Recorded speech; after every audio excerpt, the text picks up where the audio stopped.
Cek.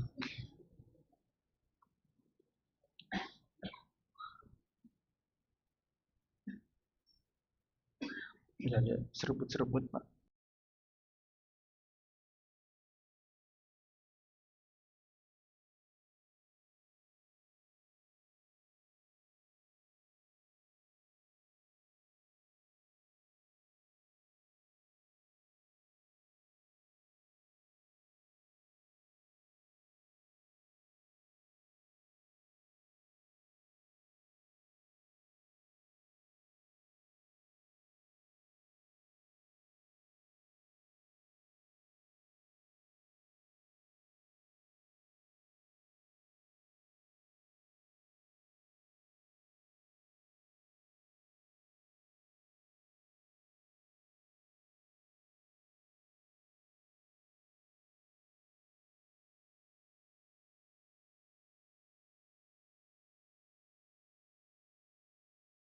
Warahmatullahi wabarakatuh.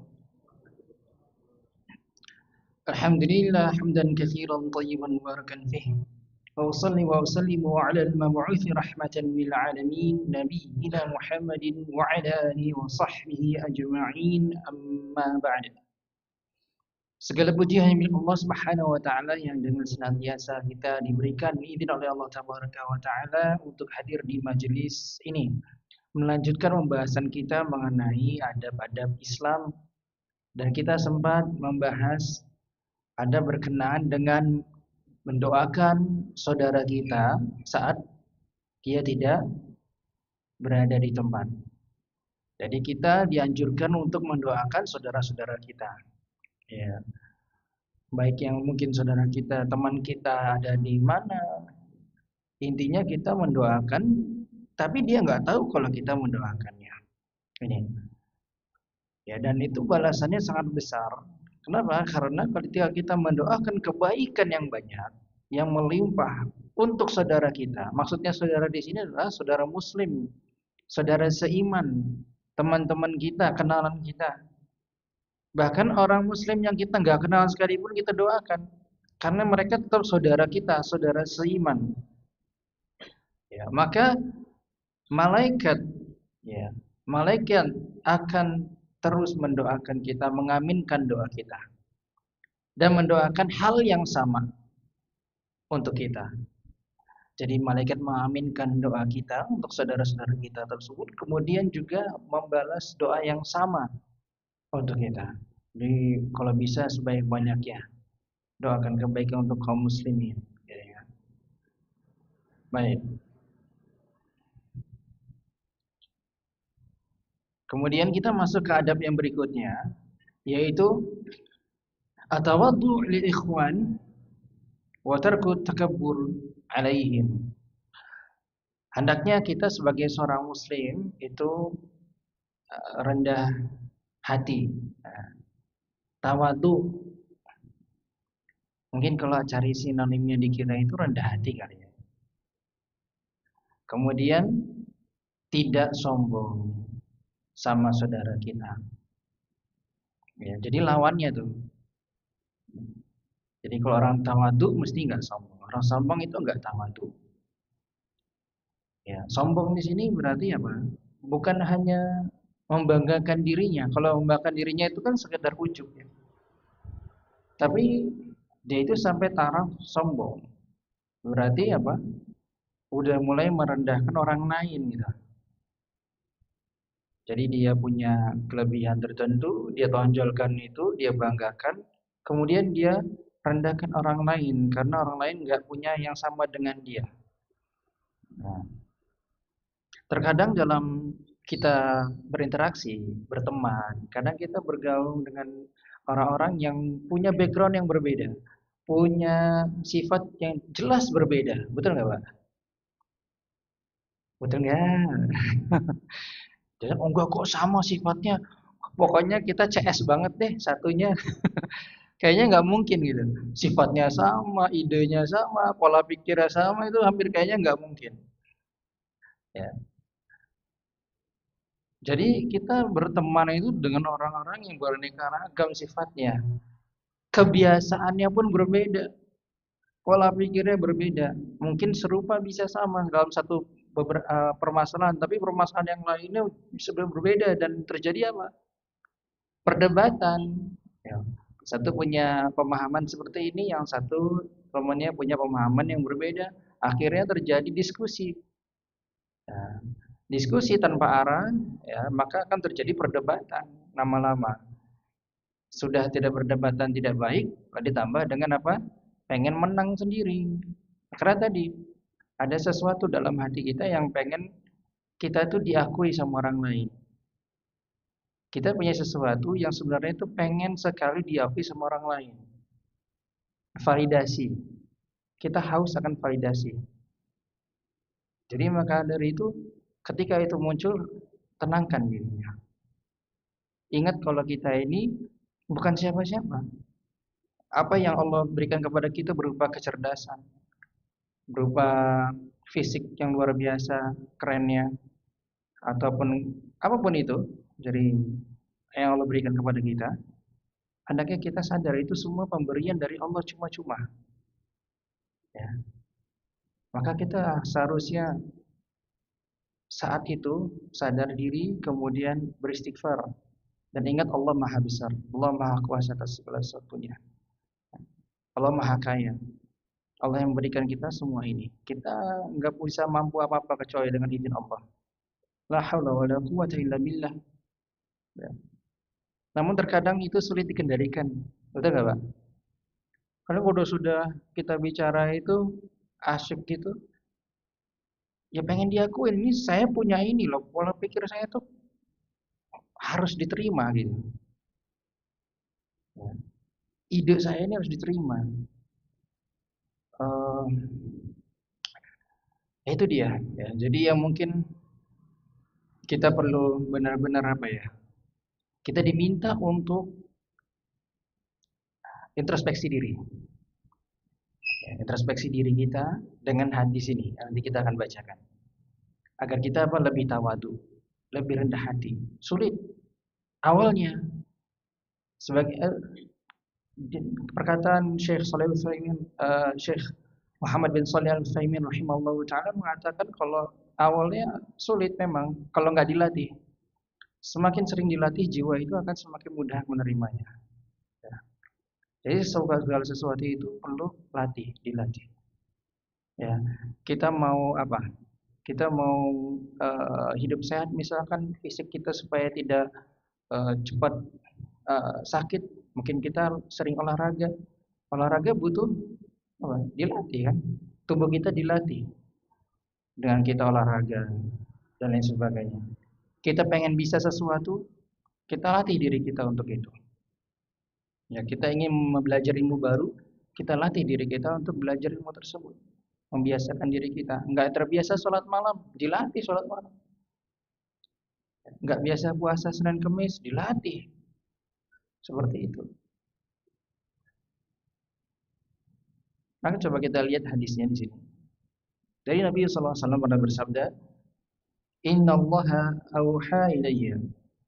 Sesungguhnya Allah Subhanahu wa taala ya mewahyukan kepadaku, kepada Nabi Muhammad sallallahu alaihi wasallam, "Antawadhu hatta la yadkhara ahadun ala ahadin wa la yabghi ahadun ala ahadin."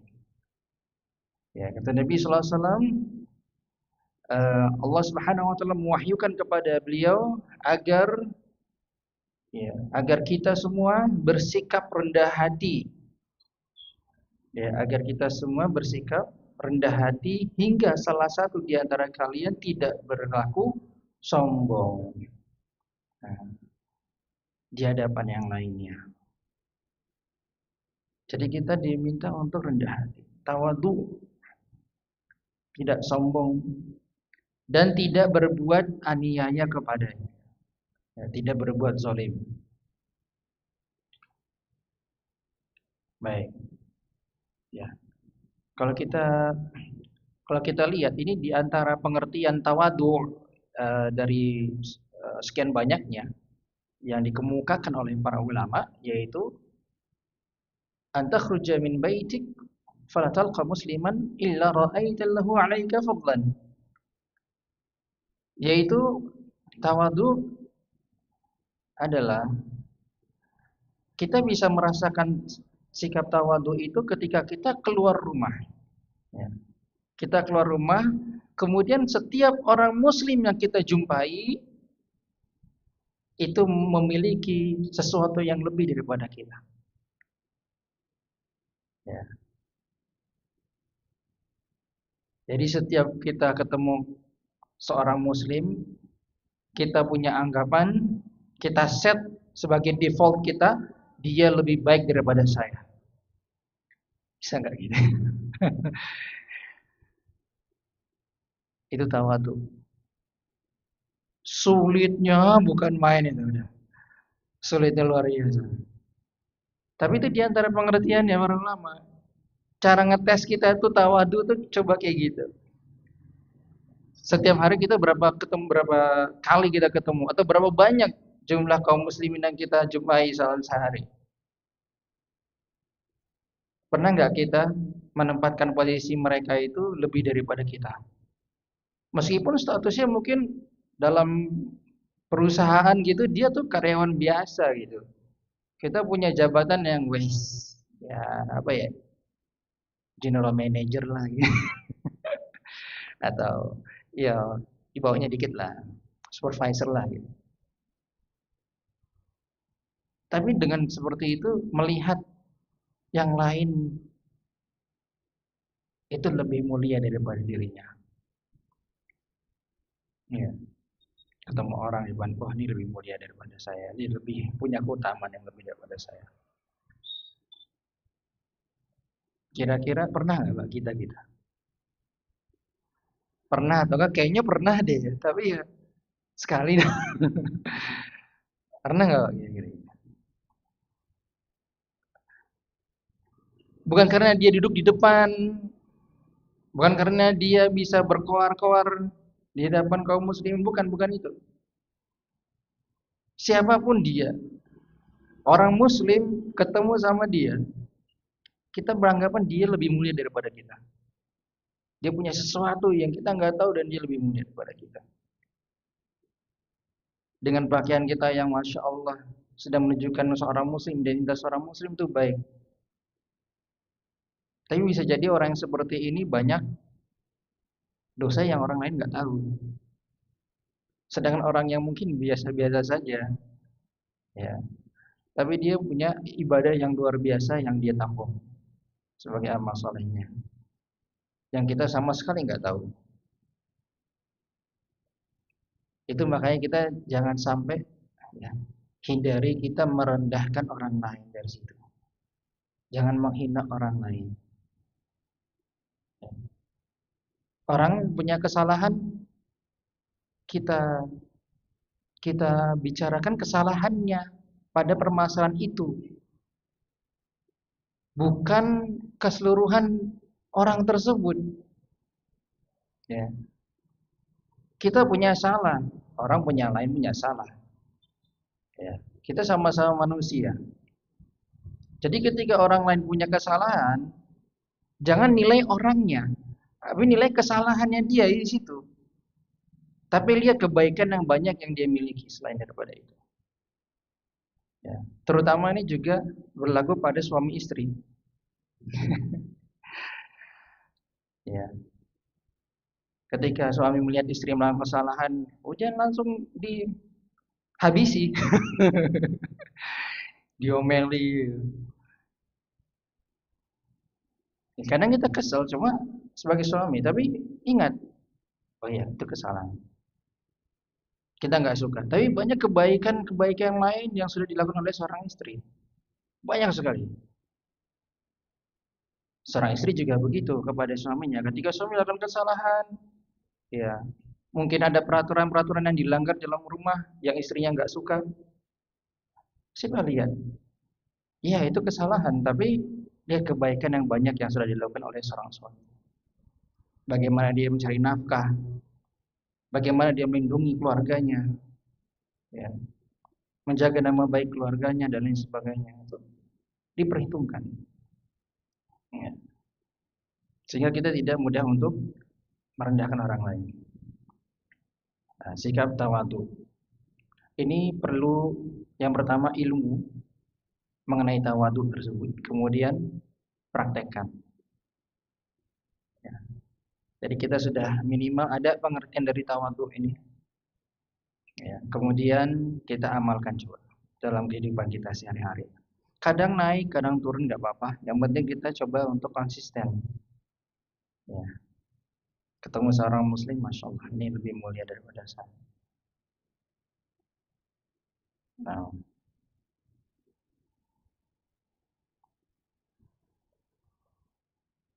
kemudian yang berikutnya adalah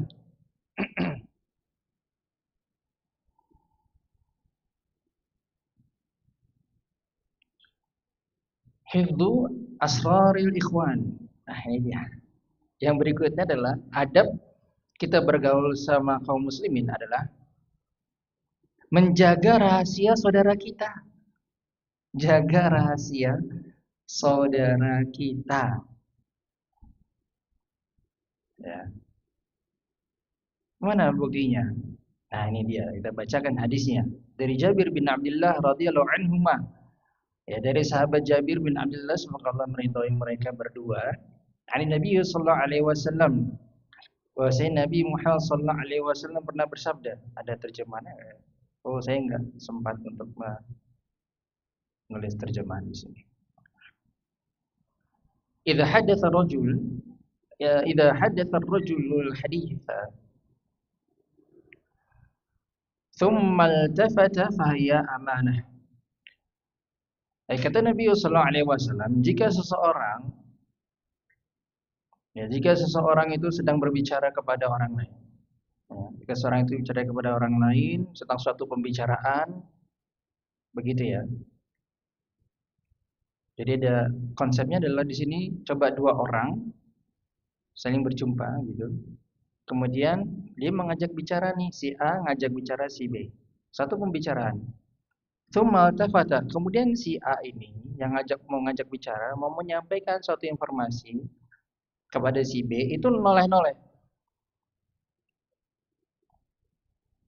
Sesek sebentar. Nah, terus dia baru menyampaikan. Kira-kira nggak ada orang nih, udah agak sepi. Dia baru menyampaikan. Ya, menyampaikan informasi tersebut. Fahiya amanah. Maka apa yang dia sampaikan itu kepada si B, maka itu adalah amanah bagi si B. Artinya apapun yang disampaikan di situ, di majelis tersebut, maka si B wajib untuk menjaganya. Menjaga informasi tersebut tidak disebarluaskan karena itu rahasia. Nah, kalau kita mungkin sekarang apa ya? Enggak seperti itu mungkin ya. Kita biasanya apa? Ya menyendiri cari tempat sepi gitu kadang. Yuk, saya ngobrol dulu sebentar sini. Cari tempat sepi kadang. Atau mungkin tempatnya agak ramai tapi kita agak di posisi yang dimana berdekatan dengan teman kita ini. Kita nyampein informasi. Nah, kita sadar biasanya kita tahu kok. Oh, ini pembicaraan rahasia nih kayaknya. Kita punya kesadaran itu sebetulnya. Kecuali kalau yang nggak tahu ya. Punya nggak sih kita kayak gitu? Pernah nggak seperti itu, Pak? Belum pernah diajak bicara seperti itu belum. Jadi momen-momen kayak gitu tuh kita sadar. Oh, mungkin lihat teman kita gerak-geriknya kan gitu kan. Oh, ini kayaknya mau bicara apa nih, rahasia nih kayaknya. Ya. Oh, maka dari situ ketika dia sudah menyampaikan informasi tersebut, maka dijaga dengan baik. Terkadang ada gerak-gerik tertentu lah yang kita ketahui dia itu sebenarnya ingin menyampaikan sesuatu yang rahasia gitu. Nah, di dalam suatu kaidah ya, al-fi'lu yaqum maqam al-qaul. Jadi perbuatan itu bisa menggantikan posisi ucapan. Jadi orang itu nggak perlu mengatakan ini rahasia loh ya, dijaga dengan baik. Kadang orang nggak perlu seperti itu ngomong terang-terangan gitu, karena sudah jelas sebenarnya. Dari apa? Gerak-geriknya dia. Ya. Entah dia ada isyarat-isyarat mata atau isyarat yang lain gitu, atau mungkin begini, isyarat apapun itu yang dia gunakan. Maka itu sudah menggantikan apa? Ucapan. Sehingga orang si A tadi contoh yang si A dengan si A nggak perlu bilang ke si B. Baik ini rahasia ya B ya. Tolong jangan disampaikan ke siapa. Itu penegasan di akhir gitu. Tapi tidak perlu dia mengatakan gitu. Dengan gerak-geriknya seperti sudah menunjukkan ini adalah rahasia. Jadi begitu. Perbuatan seorang itu bisa menggantikan ucapannya. Makanya bisa dijadikan ini ya, pertimbangan gitu. Dalam hal apapun sebenarnya. Dalam hal apapun. Kita juga seperti itu kok biasanya. Terutama dalam rumah tangga ya kan. Sikap suaminya berubah nih. Istri radarnya udah kenceng. Teng teng teng teng teng teng teng. Kenapa suami saya pulang begini ya, gini-gini ya. Biasanya disambut itu baik. Dia kok udah sikapnya sudah berubah itu. Nggak ngomong, suami nggak ngomong apa-apa, ekspresi wajahnya udah berubah. Nah, biasanya masuk apa gitu ceria, ini langsung cemberut, kemudian taruh tasnya gitu. Wah, istri udah langsung cepet nangkep. Ya, itu maksudnya. Itu namanya adalah perbuatan bisa menggantikan ucapan. Jadi kalau diucapkan sebenarnya ini saya baru begini, ngomong macam-macam sebenarnya. Ada masalah di kantor begini. Kan nggak mungkin, laki-laki biasanya jarang seperti itu. Ya, jadi istri langsung tahu. Jadi seakan-akan ada ucapan yang keluar. Jadi bisa dibaca lah gitu ya. Jadi suami nggak perlu ngomong A, B, C, D, E, F, G. Nah, seperti itu kurang lebihnya. Begitu juga sama kaidahnya kalau kita berkaitan dengan tulisan. Tulisan itu bisa menggantikan ucapan seorang. Ya kan? Makanya ada surat menyurat, makanya ada WhatsApp. Bisa jadi barang bukti itu. Betul nggak, Pak? Iya kan? Makanya ada kontrak kerja kan? Orang kontrak kerja kan tanda tangan di situ. Pihak perusahaan udah punya, kita mau lamar ke suatu perusahaan, ada kontrak kerjanya nih 10 lembar. Ya wajib bagi Anda yang melamar ya untuk membaca itu secara detail, dibaca benar-benar per lembarnya. Enggak, kenapa? Karena itu sudah menggantikan posisi pihak perusahaan untuk tidak membacakannya gitu. Jadi tulisan itu menggantikan ucapan. Jadi jangan sampai nanti yang melamar kemudian terjadi permasalahan kemudian harinya ketika sudah menjadi pegawai di perusahaan tersebut, mana kok pihak perusahaan nggak pernah menyampaikan saya, nggak pernah membicarakan ini kepada saya. Lah itu udah tertuang di kontrak kerja, Anda nggak baca. Nah, seperti itu. Jadi ini juga sebenarnya meningkatkan literasi kita. Ya, jadi sebenarnya bagus juga gitu. Ya, kaidah-kaidah seperti ini. Ya makanya hati-hati di WhatsApp. Nah sekarang udah main teks itu. WhatsApp itu hati-hati karena nggak ada nadanya, nggak ada intonasi, nggak ada ekspresi wajah. Ini orang ngomong tuh sebenarnya lagi happy, seneng atau bercanda atau sebenarnya lagi marah sih gitu. Nggak ada itu. Ya. Kita hanya menerka-nerka. Ya. Jadi hati-hati. Ya, itu karena itu apa?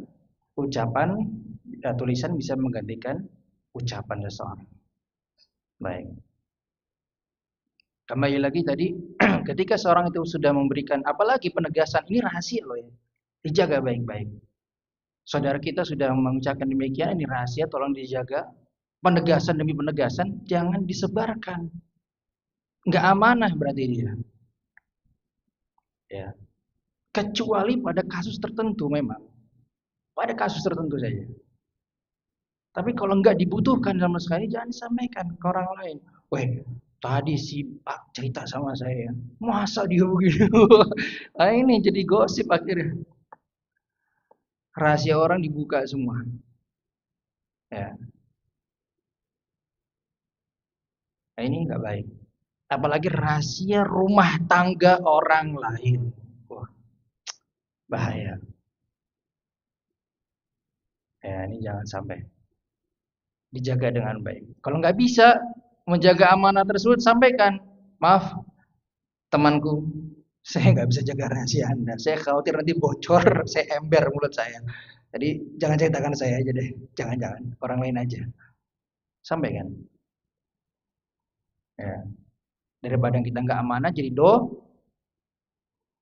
dompet apa dosa nih masih fokus ya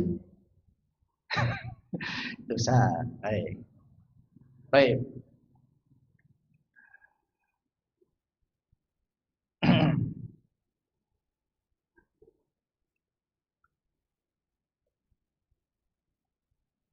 Yang berikutnya.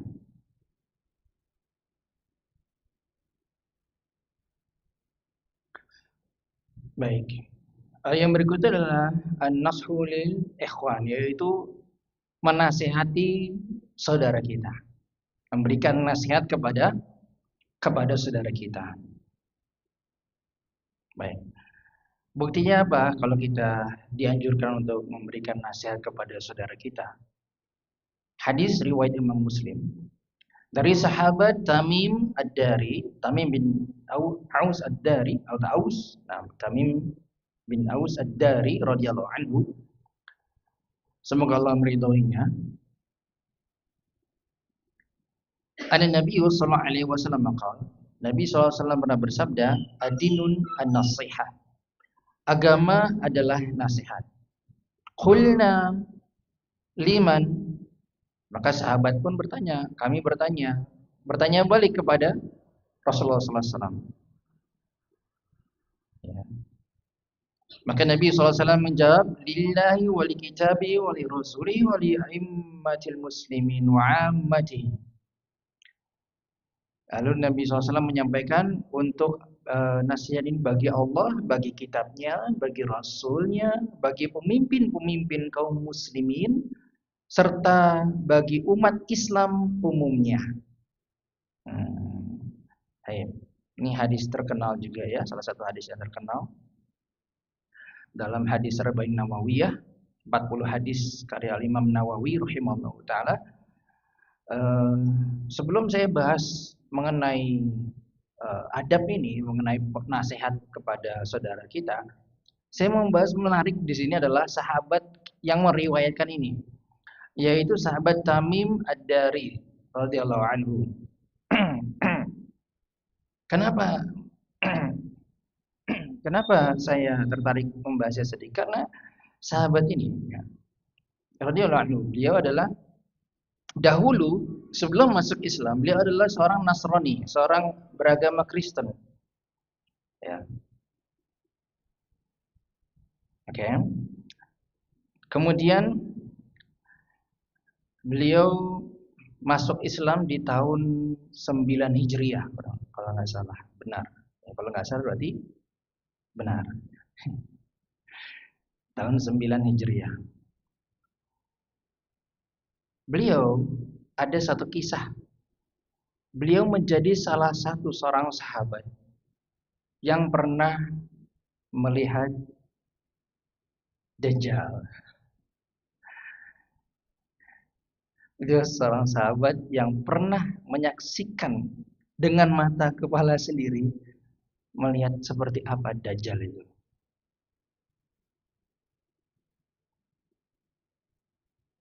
Jadi fenomena yang nanti akan terjadi di akhir zaman adalah munculnya Dajjal. Ya. Yang dimana nanti akan menguasai bumi, menjelajahi bumi, menguasai setiap sudut bumi itu. Kalau ada sudutnya. Kalau nggak ada ya sudah. Mengelilingi bumi. Selama 40 hari. Dan tidak bisa memasuki dua kota, Mekah sama Madinah. Karena dijaga oleh para malaikat. Dan dia akan menyebarkan fitnah yang sangat besar. Ya, kebenaran ditutupi dengan kebatilan. Ya. Kemudian menyebarkan kebohongan-kebohongan, kedustaan dan lain sebagainya. Sampai-sampai banyak pengikutnya. Ya. Dan dia mengaku dia adalah Tuhan. Dan kita tahu, kaum muslimin tahu Tuhan itu tidak cacat. Ya. Allah tidak, subhanahu wa ta'ala maha suci, maha sempurna, tidak mungkin cacat. Dan Dajjal ini adalah makhluk yang cacat matanya. Ya. Dia buta sebelah mata. Maka salah satu sahabat yang pernah melihat Dajjal ya ini, Tamim Ad-Dari radhiyallahu anhu. Mungkin satu-satunya. Nah, kisahnya adalah yang paling menarik. Jadi eh, Rasulullah Sallallahu Alaihi Wasallam ketika itu setelah sholat berjamaah di masjid, beliau menyampaikan kepada jamaah untuk diam di tempat dulu. Beliau ingin menyampaikan kisahnya Tamim Ad-Dari ketika berjumpa dengan Dajjal, karena mencocoki dengan apa yang disebutkan Nabi Sallallahu Alaihi Wasallam. Beliau menceritakan kepada para sahabat kalau Tamim sudah berbaiat. Jadi sebelumnya masih orang Kristen. Terus berbaiat karena ini, karena bertemu Dajjal. Ya. Kemudian beliau berbaiat kepada Nabi SAW masuk Islam. Lalu menyampaikan kisahnya. Jadi ketika itu sahabat Tamim radhiyallahu anhu, beliau bersama dengan sekelompok orang yang lainnya itu ya naik perahu ke tengah lautan. Kemudian mereka terkena badai ya di tengah laut, kemudian terombang-ambing di laut selama sebulan. Oke. Terombang-ambing di laut. Bayangkan itu coba ya. Terombang sebulan di tengah laut. Nggak tahu arah mana nih, udah bingung. Ada badai sana sini. Kemudian akhirnya pun mereka dapat bertepi di suatu pulau terpencil. Gak tahu pulau apa. Dirahasiakan. Ya. Bahkan sahabatnya sendiri lupa. Memang sengaja dilupakan oleh Allah Subhanahu wa taala. Kemudian mendapat menepi di suatu pulau terpencil. Kemudian di sana ternyata bertemu dengan satu hewan. Hewan yang punya bulu sangat lebat. Bulunya lebat sehingga nggak tahu mana yang depan, mana yang belakang. Jadi kalau kita tubuh itu ada depan dan belakang, ini sampai nggak diketahui mana depan dan belakangnya. Karena saking berbulu lebat. Kemudian hewan ini juga menanyakan siapa nih mereka. Dan Tamim pun bertanya, ini apa, hewan apa ini? Jenis apa? Kemudian hewan itu mengatakan kalau dia adalah al-jasasah. Al-jasasah. Ya.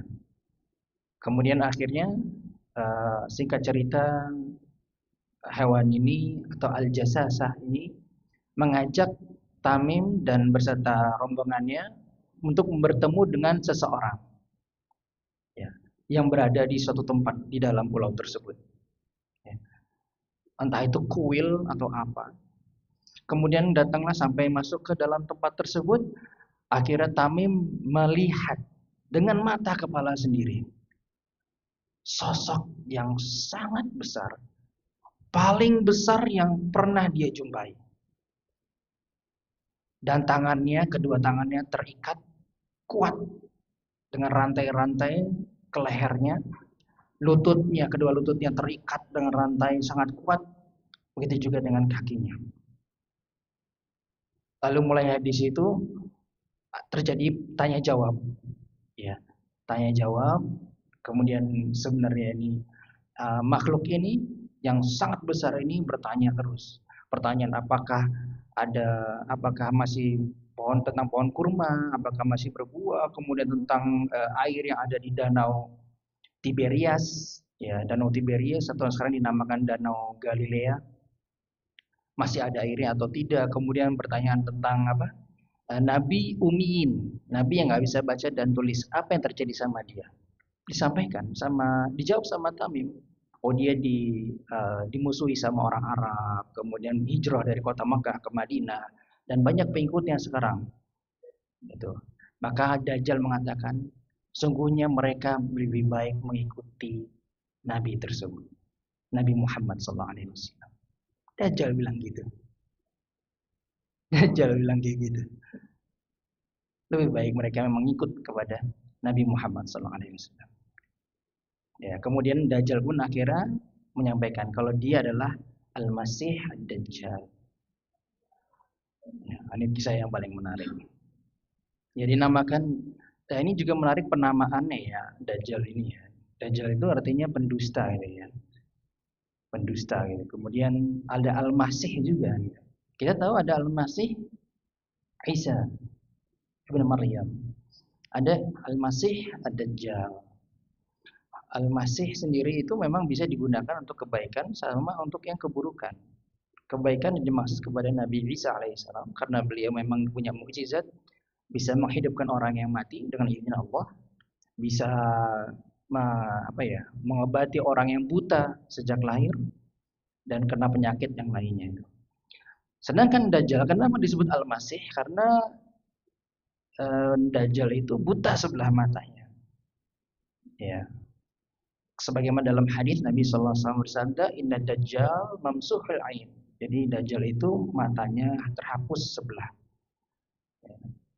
Jadi dinamakan Al-Masih Ad-Dajjal karena memang Dajjal itu buta sebelah matanya. Nah, demikian.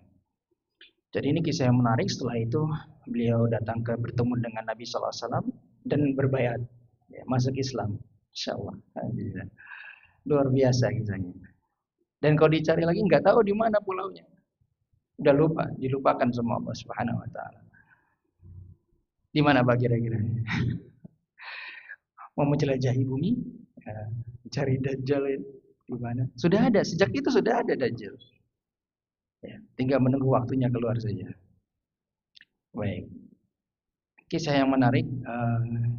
Jadi saya sampaikan, saya mungkin mengingatkan kepada jamaah yang sudah pernah mendengar kisah tersebut. Kemudian kita lanjutkan, kita kembali ke sini. Sudah agak kemana-mana ya. Baik, berkenaan dengan nasihat tadi. Jadi agama adalah nasihat. Baik, nasihat untuk siapa saja?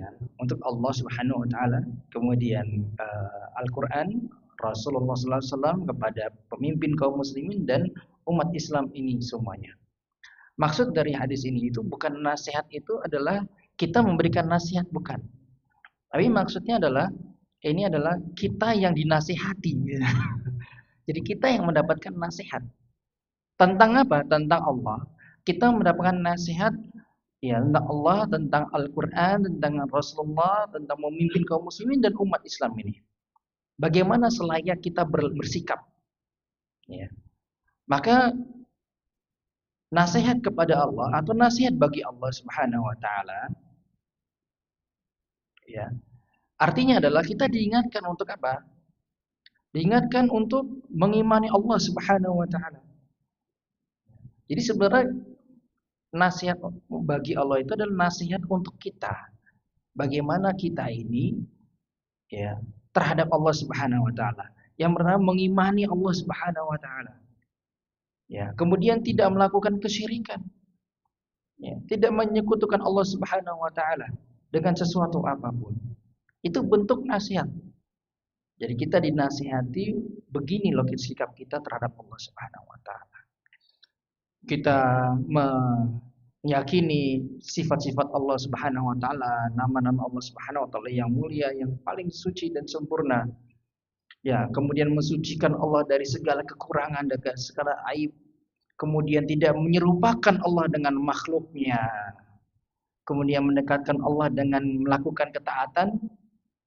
Ya, kemudian merasa takut terhadap murka Allah Subhanahu wa taala. Ya, dengan cara apa? Meninggalkan maksiat. Ini dan masih banyak lagi. Ini adalah bentuk kita nasihat kepada atau nasihat bagi Allah Subhanahu wa taala. Nasihat yang berikutnya adalah berkenaan dengan Al-Qur'an. Maksudnya bagaimana? Jadi ini nasihat untuk kita, ingat. Bagaimana kita sikap kita terhadap Al-Qur'an. Yaitu mengimani Al-Qur'an adalah kalamullah, firman Allah Subhanahu wa taala, bukan makhluk. Ya. Kemudian kita membacanya, meyakini, membenarkan segala isi dalam Al-Quran. Tidak boleh sampai ragu. Nggak boleh ada keraguan 0,00001, nggak boleh. Harus 100% yakin. Membenarkan isi Al-Quran. Kemudian mempelajari Al-Quran. Mempelajari Al-Quran bisa mempelajari huruf-huruf hijaiyah, Mulai dari situ mempelajari cara baca Al-Quran yang benar, mempelajari tajwidnya, ya, mempelajari tafsirnya, mempelajari maknanya, dan lain sebagainya. Membacanya, mentadabburinya, menghayati apa yang tertuang dalam Al-Quran, kemudian menjadikan itu pelajaran bagi kita. Ambil hikmah dalam Al-Quran dan pelajarannya untuk kita terapkan dalam kehidupan kita sehari-hari. Dan setelah kita mempelajari, kita mengajarkan. Ya, makanya Nabi SAW mengatakan khairukum man ta'allama al-Quran wa 'allama. Sebaik-baik kalian adalah orang yang mempelajari Al-Quran kemudian mengajarkannya. Ya, itu bentuk dari nasihat, ya, bagi Al-Quran. Kemudian nasihat bagi Rasulullah SAW. Ya jelas, ini nasihat, sekali lagi nasihat untuk kita. Bagaimana nasihat kita kepada Nabi SAW membenarkan risalahnya, membenarkan kenabian Nabi SAW. Apapun yang disampaikan Nabi SAW, beritanya kita yakini itu benar, ya, 100% dan nggak mungkin dan tidak boleh ada keraguan. Ya, selama hadisnya hadis yang sahih derajatnya, maka wajib kita mengimani berita yang beliau sampaikan. Kemudian mentaati Nabi SAW dan menjauhkan dari segala larangannya. Apa yang beliau perintahkan kita amalkan semampu kita, dan apa yang beliau larang kita hindari semampu kita. Kemudian kita menghidupkan sunnah Nabi SAW. Ini juga termasuk bentuk nasihat. Kemudian nasihat yang berikutnya adalah untuk pemimpin kaum muslimin. Nah, pemimpin kaum muslimin. Pemimpin di sini bisa dua maknanya. Yang dimaksud pemimpin-pemimpin yang berada di atas pemerintahan atau ulama. Nah, ada dua. Ya. Bisa yang dimaksud adalah ulama juga. Jadi ada ulama kita di negara ini, ya, kita juga bagaimana sikap kita terhadap mereka. Taat sama pemimpin kaum muslimin. Taat sama mereka. Tidak memberontak pada mereka. Ya. Nasihati mereka, ingatkan mereka kalau mereka salah dengan baik, dengan cara yang baik. Kemudian doakan mereka juga kebaikan. Ya. Ketika ada ulama yang seperti itu juga sama. Ketika sudah lihat ada condong kepada kekeliruan, nasihati dengan baik. Berikan, ya, ingatkan mereka dengan kelembutan. Kemudian taati mereka, apa yang mereka itu sampaikan kebenaran dan memerintahkan kebaikan, maka kita taati. Doakan mereka juga untuk dengan kebaikan. Dan nasihat yang terakhir berkaitan dengan umat Islam seluruhnya. Nah, ini dia. Ya. Nah, ini bagian inilah yang dimaksud dalam pembahasan kita. Artinya apa? Kita berusaha untuk membimbing kaum muslimin, saudara-saudara kita, ya, memberikan mereka maslahat, ya, dunia dan akhiratnya. Apa yang kita bisa berikan maslahat dunianya, laksanakan, kerjakan. Kita bisa bantu akhiratnya dengan mengingatkan mereka terhadap ibadah kepada Allah, tentang agamanya. Lakukan.